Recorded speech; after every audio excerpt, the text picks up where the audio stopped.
Hey everyone, Ronnie Chavez here to bring you once again a super slow-mo tutorial. This time it's on the backflip. I have done a backflip tutorial before, so if you want to see just a classic tutorial on the backflip, be sure to check out that tutorial. But otherwise, this tutorial, we're going to break it down in super slow-mo, and I'm going to give you my analysis on how I do the backflip.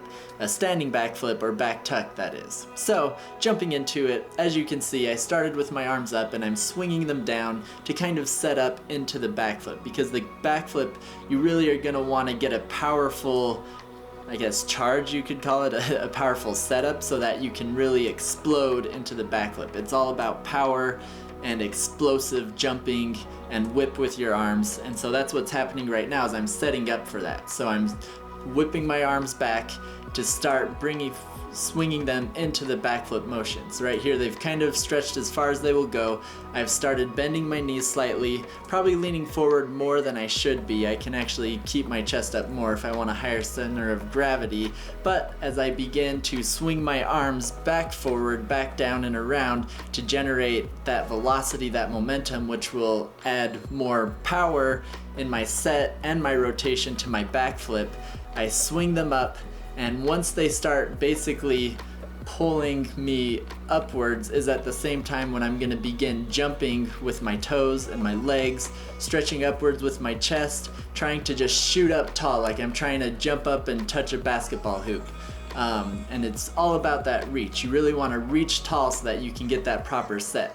Because once you hit that set, hit the peak of your height before you start falling is when you start bringing your knees to your chest. And you want it to be a very fast, powerful tuck as you bring your knees towards your chest so that you can then grab them with your hands and pull that tuck in really tight.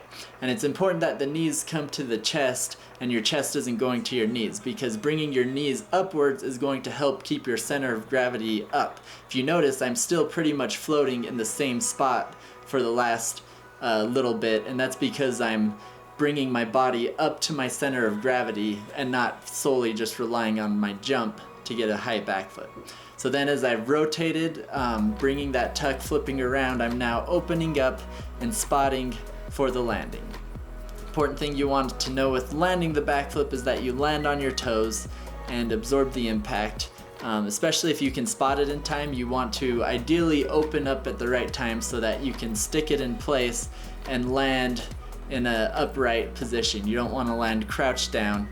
And that just comes with practice over time as you're able to really put a lot of momentum and power into that set. So the whole idea is to rotate fast at a high center of gravity. You don't have to be able to jump really high to be able to land a backflip.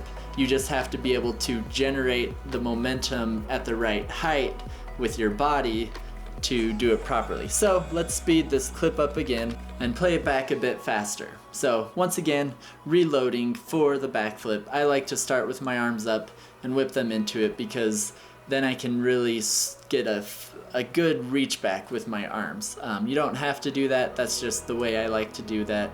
Once again, setting up for the jump and the whip of my arms. You can see everything's happening a little bit faster. Tensing up as I'm preparing for the jump, jumping up, reaching up. Imagine like I'm shooting a basketball at that point as I jump, but instead of going forwards, I'm swinging backwards, bringing my knees to my chest. It's important that I wait until my body's all the way up in the air to bring my knees to my chest, because that's going to help me stay high in the air with my center of gravity. Rotate it around and come around for the landing. So playing back at an even faster speed, let's see what happens. I just want you to kind of watch and just really analyze every little thing. My hands, my feet, my hips, how everything comes together, this air time I have as I float around. So then as I come around, I can spot my landing and land upright. Let's speed it up again. Here we go, taking off for the backflip and pop it around. Lots of power, lots of explosive energy. Each time as I speed it up here, you'll see that as it gets back to normal speed, you can see that it's really a lot of fast movements, a lot of power generating from the jump, from my arms, and then a very powerful tuck, a powerful snap to quickly whip myself around for the backflip. And then here we are again at normal speed. You can see the backflip like it is a classic standing back tuck. And there you have it. That's how you do the standing backflip. There's a breakdown and analysis of how I specifically do the backflip. This backflip wasn't perfect. You can definitely improve upon the backflip I've shown you here.